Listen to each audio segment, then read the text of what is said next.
Wordpress.org. Is it worth it? Hi, I'm Brian Pombo. Welcome back to Brian J. Pombo Live. Now, I'm a business investor by trade, but in my life I've done quite a few different jobs. One of them, a huge piece of it has been in the digital marketing realm. And so this is kind of a series of different aspects of digital marketing using some of the buzzwords and terms that are out there. Wordpress.org got its start around '03. It's a piece of open source software that you could take and put on your own server.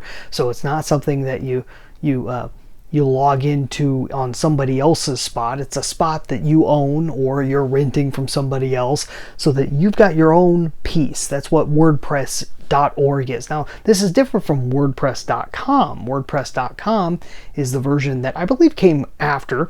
That is they have their own servers, they have their own setup. You can get your own website on WordPress.com. They started out as a free platform.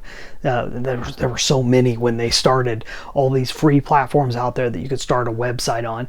Obviously, they've got a whole bunch of ways to be able to up that and pay extra for extra features and extra space and bandwidth and so forth. WordPress.com is something different. I want to deal with WordPress.org because it is the large one. It is the big thing that most people are dealing with nowadays when it comes to building a website. Now, should you even be interested in WordPress.org?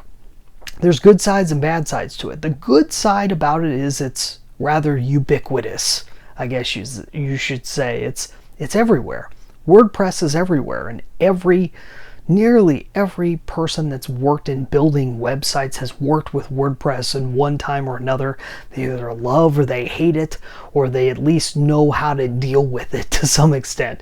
It's one of those things you can't really escape because it is really one of the biggest ways of building a website out there. It's what they call a CMS. There's a content management system, and it is really the largest one that I'm aware of that's out there that most people use. Now, I know a lot of people that won't even touch it, and because it's open source, it has the ability to mess up on a million different levels. It has different themes. Anybody can come up with a theme and get it onto WordPress. It has different plugins. Anyone can come up with a plugin and put it onto WordPress.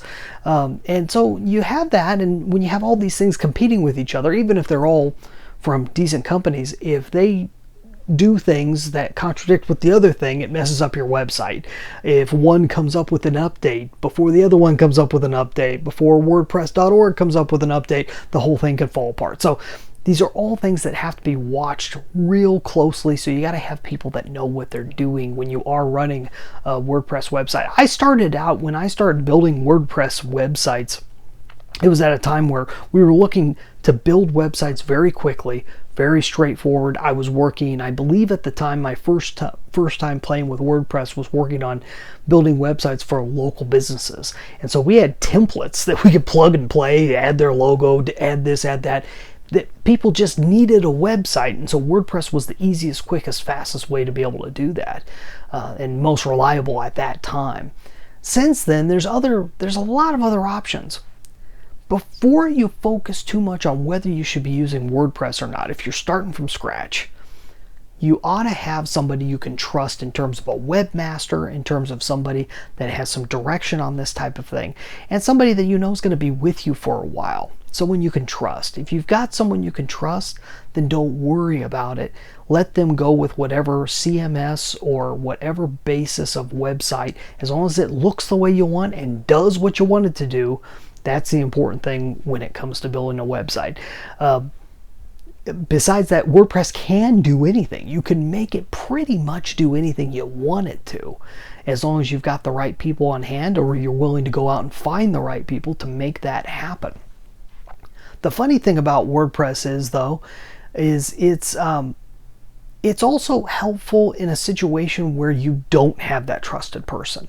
If you don't have someone that you know you can rely on, if you're in a situation where you know you just got to get the website up and then you can go from there and tweak it over a long period of time, WordPress is useful there because it's easy to find people who know how to work it. At different levels, it's just like anything. There's people at different levels, but there's so many people out there that have experience with WordPress. They should be able to help you do what you need to do with it. And if that person doesn't work, you can find another person right around the corner.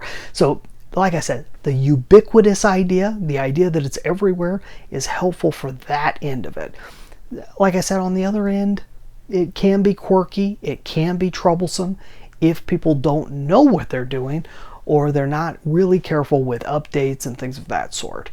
But overall, WordPress, it's a relatively reliable platform and something that's always improving. And I've enjoyed working with it through the years and seeing it get better and better at dealing with the nasty stuff that can happen with websites. So that's just a quick idea of what WordPress.org is. I like to use it because I'm not a super technical person, so I like a solid CMS. And within WordPress, you have miniature CMSs, site builders, and so forth that they've come up with over the years that are pretty darn helpful and even help make it easy to work across different medias if you're wanting to be able to be mobile friendly and responsive and all that. WordPress is pretty useful for that. The thing I'm most interested in right now is helping people to grow in the field of content marketing. This is one of the things I just came out with a new training on, and the training is all about, is content marketing, would it be even useful in my situation, whoever you are? And if you're in that situation, you just want the answer to that question, go to contentmarketingquestion.com. There's a training that takes you through the ins and outs of whether it's right for you or not. I outline 7 different situations you might be in where content marketing isn't right for you. And it's important to know so that you can move on and focus in other areas. So go check that out, contentmarketingquestion.com. That's all I have for tonight. You have a good one. We'll be back tomorrow. In the meantime, get out there and let the magic happen.